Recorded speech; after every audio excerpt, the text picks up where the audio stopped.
बिस्मिल्लाहिर्रहमानिर्रहीम। Hello everyone students, आज का जो हमारा नेक्स्ट लेक्चर है किंगडम फंजाई में, वो हमने बात करना है फाइलम एस्को माइकोटा के ऊपर हमने बात करना है। जो एस्को माइकोटा ये है क्या, इसी पर आज हम तफसील से बात करेंगे। ठीक है, इससे पहले हमने और भी लेक्चर्स फंजाई की अपलोड की है। काइंडली आप सबसे रिक्वेस्ट है कि आप लोग तमाम के तमाम लेक्चर्स को सीक्वेंस वाइज फॉलो करें।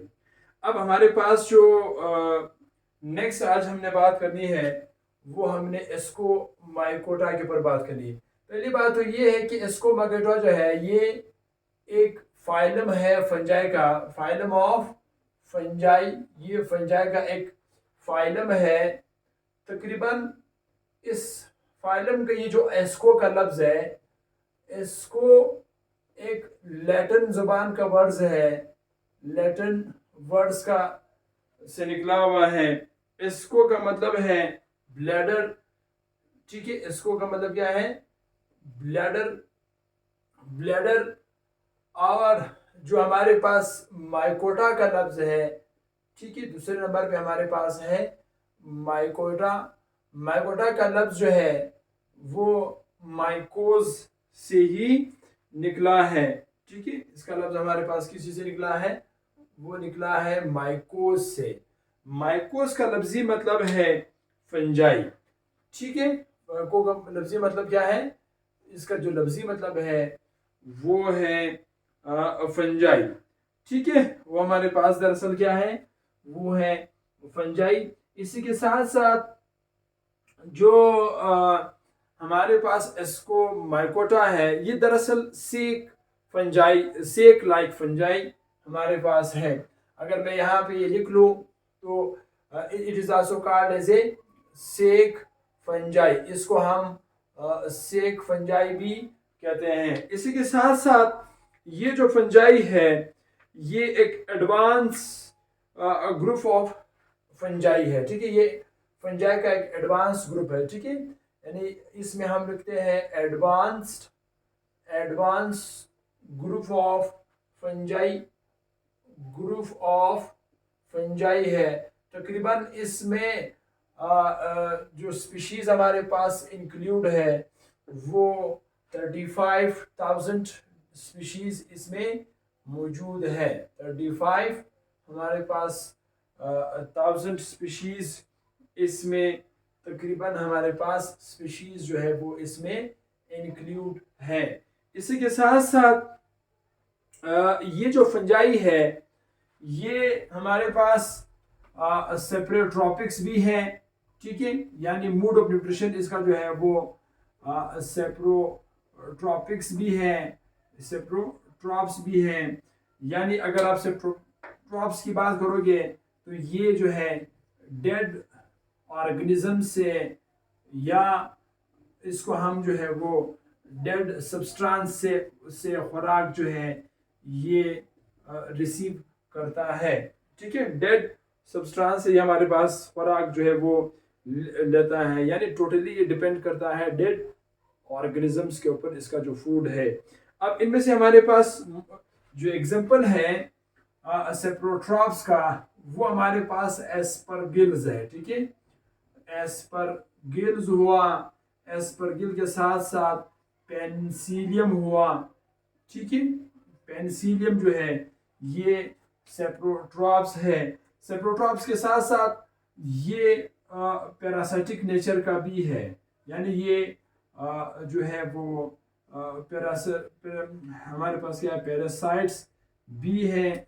यानी ये एक होस्ट सेल से ही खुराक जो है वो हासिल करता है। यानी इसमें हम लोग ऑब्टेन फूड फ्रॉम। अब इधर जो हमारे पास है वो खुराक जो है वो लेता है ऑब्टेन फूड फ्रॉम। ठीक है, ऑब्टेन फूड फ्रॉम, ये जो है खुराक जो है वो खास करके हासिल करता है फ्रॉम प्लांट से ही खुराक हासिल करता है। अब वो प्लांट से जब वो खुराक लेता है तो प्लांट्स में वो डिजीज भी काज करता है। ठीक है, एंड फ्रॉम प्लांट्स, ठीक है, प्लांट से ये लेता है and cause disease in plants, ठीक है, and cause disease in plants. और प्लांट्स में जो है वो बीमारियां भी खास करके जो है वो काज करते हैं। जैसे कि पहला बीमारी हमारे पास है, that was called as image भी अवेलेबल है, जिसको हम कहते हैं लीफ क्रूवल हमारे पास है, ठीक है। लीफ क्रूवल हुआ खास करके आड़ू में, ठीक है, लीफ क्रूवल ऑफ पीच, आड़ू में जो लीफ क्रूवल है, ऑलरेडी यहाँ पर इसका इमेज भी अवेलेबल है। इसी के साथ साथ एप्पल स्कॉप हुआ, ठीक है, एप्पल स्कॉप हुआ। एप्पल स्कॉप के साथ साथ नेक्स्ट हमारे पास जो है चेस्ट नट इन बिलाइट्स, ठीक है, तो हम लिखते हैं चेस्ट नट इन बिलाइट्स जो है ये डिजीज जो है खास करके पैरासाइटिक फंजाई जो है वो काज करता है, ठीक है। इसी के साथ साथ इस हमारे पास जो है बास फंजाई ऐसे हैं कि वो एनिमल्स में और प्लांट्स में डिजीज जो है वो काज करते हैं। तो हम यहाँ पर लिखते हैं बास ऐसे फंजाई है जो कि एनिमल्स में, ठीक है, एनिमल्स में और मैन में दोनों में जो है वो डिजीज काज करते हैं। जो हमारे पास एनिमल्स में से यहाँ पर मैं एग्जांपल देता हूँ, खास करके एनिमल्स में हमारे पास जो है एक डिजीज होते हैं जिसको हम कहते हैं ब्रॉडर्स निमोनिया कहते हैं, ठीक है। खास करके बर्ड्स में ये डिजीज काज करते हैं जिसको कहते हैं ब्रूडर्स निमोनिया डिजीज। खास करके एनिमल्स में से बर्ड्स में ये डिजीज जो है वो काज करते हैं, जबकि हम इंसानों में एक बीमारी भी काज करते हैं एंड मेंस में उस बीमारी को हम जो है वो माइकोसिस कहते हैं, ठीक है, that was called as mycosis, ठीक है। ये डिजीज जो है बाकायदा काज करते हैं। बास फंजाई ऐसे हैं ये इस एस्कोमाइकोटा का, ठीक है, वो सॉइल के अंदर जो है वो रहते हैं, सॉइल के अंदर जो है वो लाइफ रहते हैं। उन जो है फंजाई को हम हाइपोजियन फंजाई कहते हैं, that was called as hypogean fungi कहते हैं जो सॉइल के अंदर रहता है, that was called as hypogean कहते हैं। अब कुछ फंजाई ऐसे है, मैं जरा यहाँ लिखता हूँ नंबर 4, वो डंग्स के ऊपर जो गंद गोबर वगैरह है उसी के ऊपर भी रहते हैं। जो उसके ऊपर रहते हैं उसको हम कहते हैं कि हमारे पास कोप्रोपिलस कहते हैं, कोप्रोपिलस फंजाई हमारे पास है, ठीक है, कोप्रोपिलस फंजाई हुआ। ये खास करके डंग्स के ऊपर जो है वो रहते हैं, जो सॉइल के अंदर रहते हैं उसको हम हाइजीन कहते हैं। और कुछ हमारे पास ऐसे जो एनिमल्स में और ह्यूमन बींग्स में डिजीज काज करते हैं। कुछ हमारे पास पैरासाइट नेचर का होता है जो कि प्लांट्स में डिजीज काज करते हैं, प्लांट्स से ये खुराक लेते हैं। कुछ डेड ऑर्गेनिज्म से लेते हैं जैसे एस्परगिल और पेनिसिलियम वगैरह हमारे पास हुआ। इसी के साथ साथ जो हमारे पास जो एस्कोमाइकोटा है इसमें एसेक्सुअल रिप्रोडक्शन का अमल भी होता है। तो मैं ज़रा एस्कोमाइकोटा को यहाँ पे थोड़ा सा और भी एक्सप्लेन कर लूँ।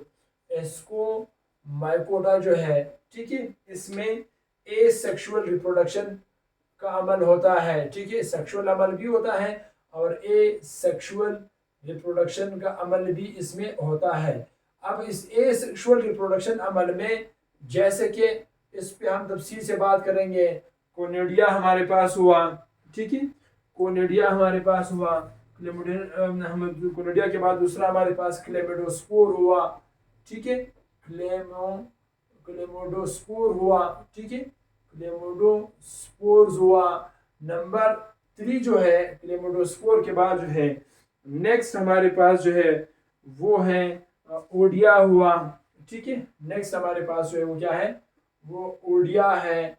ओडिया के साथ साथ फिजन हुआ, ठीक है, नंबर 4 जो है फिजन है। फिजन के साथ साथ नंबर 5 जो है that was called as a budding हुआ, ठीक है, बडिंग के थ्रू भी सेक्सुअल रिप्रोडक्शन का अमल इसमें होता है। नंबर लास्ट 6 जो है वो है, इसमें जो अमल होता है that was called as a फर्मेंटेशंस।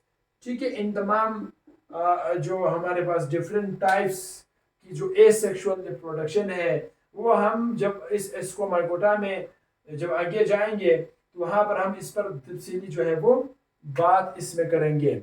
इसी एस्कोमाइकोटा हमारे पास जो है इसमें जो यूनिसेलुलर फंजाई है, ठीक है, इस एस्कोमाइकोटा में खास करके जो यूनिसेलुलर फंजाई हमारे पास है वो हमारे पास जो है वो यीस्ट खमीर है। ठीक है, जो हमारे पास एस्कोमाइकोटा में जो एक सेल पर मुश्तमिल जो फंजाई है, ठीक है, यानी जिसको हम शॉर्ट अल्फाज में हम लिखते हैं यूनिसेलुलर जो फंजाई, इसमें तकरीबन हमारे पास जो है वो क्या है, वो यीस्ट खमीर इसमें है। इसी के साथ साथ खमीर के साथ साथ दूसरा इसमें जो मल्टी सेलुलर फंजाई है एस्कोमाइकोटा में, ठीक है, मल्टी सेलुलर फंजाई जो इसमें है वो हमारे पास जो है वो पेंसिलियम है। ठीक है, पेंसिलियम इसमें मल्टी सेलुलर है। अब इस से पहले हमारे पास जो है, अब हम बात करेंगे इसमें सबसे पहले एस्कोमाइकोटा में, जल्दी से इसको नोट करें शाबाश, नोट कर लें। ठीक है, अब मैं जरा इस पोर्शन को मिटा रहा हूं।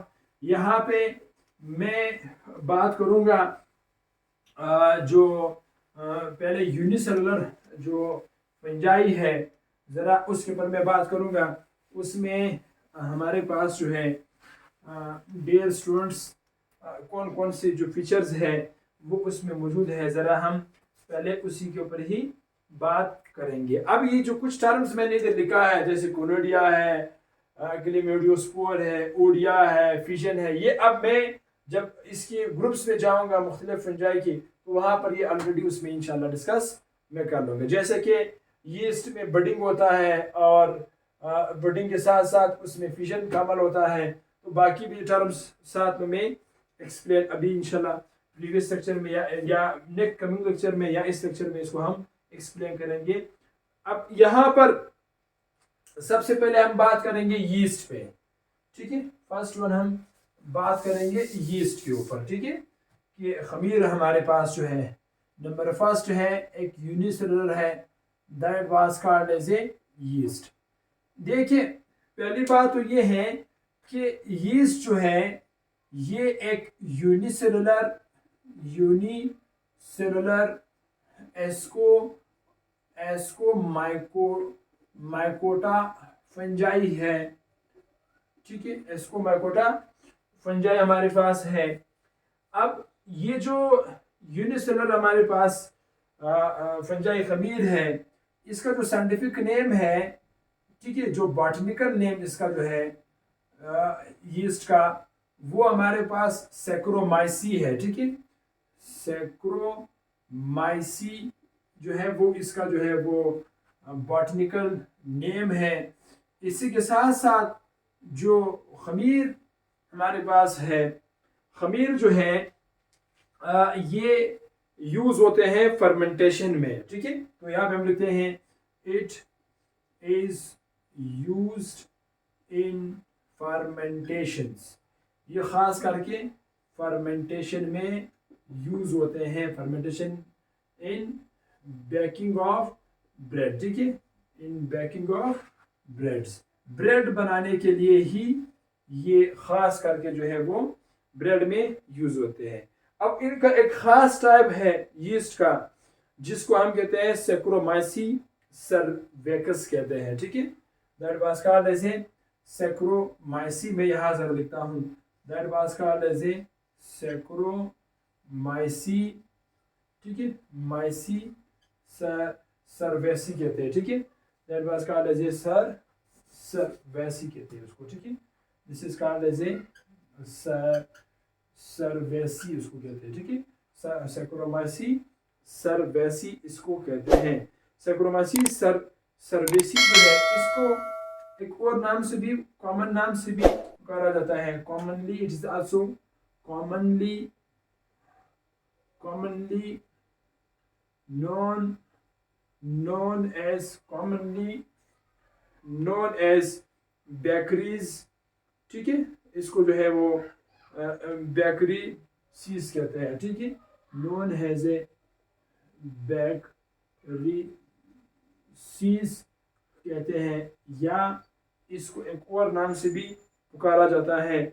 इसको ब्रो वायरसेस भी, और सॉरी, इसको ब्रो ओवरसीज भी कहा जाता है। ठीक है, that is called as a brew overseas भी इसको कहा जाता है, नाम से पुकारा जाता है।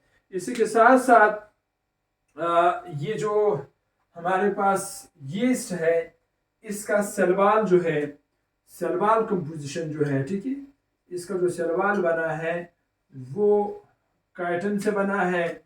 ठीक है, सलवाल इसका जो है वो खास करके काइटन से बना है। काइटन के साथ साथ इसमें हमारे पास जो है फास्फोफिलिक एसिड भी इसमें मौजूद है।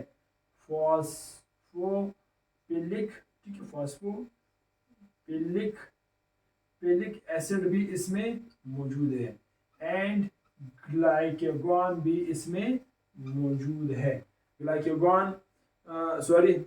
ग्लाइकोजन भी इसमें मौजूद है। ठीक है, ग्लाइकोजन भी इसमें मौजूद है इसके सलवाल में। इसी के साथ साथ जो यीस्ट हमारे पास है, इसमें एक बिग सेंट्रल वैक्यूल भी मौजूद है। ठीक है, इसमें हमारे पास हम लिखते हैं ये बिग सेंट्रल वैक्यूल पर भी हमारे पास ये मुश्तमिल है। बिग सेंट्रल वैक्यूल पर भी ये मुश्तमिल है। इसी के साथ साथ इसमें जो इसकी जो मूड ऑफ न्यूट्रिशन है खमीर का, ठीक है, मैं यहाँ जरा लिखता हूँ मूड ऑफ न्यूट्रिशंस। ठीक है, यहाँ पे लिखते हैं mood off nutritions. Mood off nutrition जो इसका है वो ये हमारे पास खास करके क्या है, सेप्रोट्रॉपिक मूड रखता है। ठीक है, सेप्रोट्रॉपिक मूड जो है वो है, यानी ये डेड से ही खुराक हासिल करता है। अब यीस्ट के अंदर जो खमीर है, खमीर में खास करके एक इंजाइम रिलीज होते हैं इस यीस्ट में। उस इंजाइम्स को हम कहते हैं जाइमेज, यानी ये जो है एक इंजाइम रिलीज करता है, उस इंजाइम्स को हम कहते हैं जाइमेज कहते हैं। ठीक है, जाइमेज कॉम्प्लेक्स कहते हैं इसको। ठीक है, या इसको हम क्या कहेंगे, दैट वाज कॉल्ड एज ए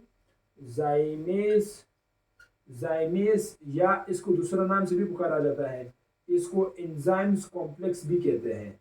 ठीक है, उसको एंजाइम्स कॉम्प्लेक्स भी कहा जाता है। अब ये जो जाइमेज है, ये सबसे पहले जैसे ही, यानी यीस्ट सबसे पहले इस एंजाइम्स को रिलीज करता है।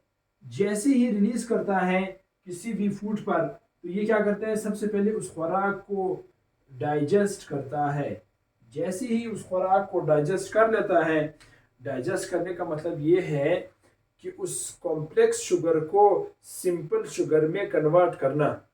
क्या मतलब हुआ कि इसका जो मतलब है वो ये है कि सिंपल जो कॉम्प्लेक्स शुगर है, ठीक है, जो कॉम्प्लेक्स हमारे पास शुगर है, उस शुगर को कन्वर्ट करना, ठीक है, कन्वर्ट करना सिंपल शुगर में। ठीक है, सिंपल शुगर में कन्वर्ट करना। जैसे ही सिंपल शुगर में कन्वर्ट करता है, कन्वर्ट करने के बाद फिर इसको जो है वो यानी सिंपल शुगर से बना दिया कार्बोहाइड्रेट में कन्वर्ट करना। जैसे ही कार्बोहाइड्रेट में कन्वर्ट कर लेते हैं, ठीक है, जैसे ही इसको कार्बोहाइड्रेट्स में कन्वर्ट कर देते हैं, यानी ग्लूकोज में कन्वर्ट करते हैं, फिर ये यीस्ट जो है उसको क्या करते हैं, वो एब्जॉर्ब कर लेते हैं। इसी के साथ साथ हमारे पास नेक्स्ट जो है यीस्ट का जो लाइफ साइकिल है, वो हमारे पास लाइफ साइकिल से मुराद ये है रिप्रोडक्शन इन यीस्ट की बात कर रहा हूँ। ठीक है, मैं ज़रा यहाँ लिखता हूँ रिप्रोडक्शन इन यीस्ट। यीस्ट में जो रिप्रोडक्शन होता है, ख़ास करके रिप्रोडक्शन में सबसे पहले जो हमने बात करना है ख़मीर में, वो हमने ज़िंदगी रही उसमें एसेक्सुअल रिप्रोडक्शन पर ही हम बात करेंगे, ठीक है। एसेक्सुअल रिप्रोडक्शन इन यीस्ट, ठीक है। तो यहाँ तक आप लोग इसको नोट करें। इंशाल्लाह नेक्स्ट लेक्चर में पार्ट बी में मैं आप लोगों को जो यीस्ट है, यीस्ट के अंदर जो एसेक्सुअल रिप्रोडक्शन है, उस पर भी इंशाल्लाह हम बात करेंगे, ठीक है। पढ़ते रहें और अपना ख्याल रखें। कोशिश करें अपनी ख़यालात का और अपनी अल्फाजों का और अपनी पूरे दिन की जो भी प्लानिंग आप करते हैं उसको किसी के साथ आप शेयर मत कीजिए। अपने काम से काम रखें और कोशिश करें अपनी मंजिल तक पहुंचने की कोशिश करें।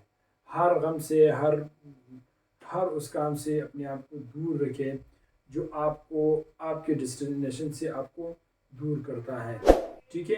पढ़ते रहे और अपना ख्याल रखें और हमें अपनी दुआओं में याद रखें। All the best, my best commando.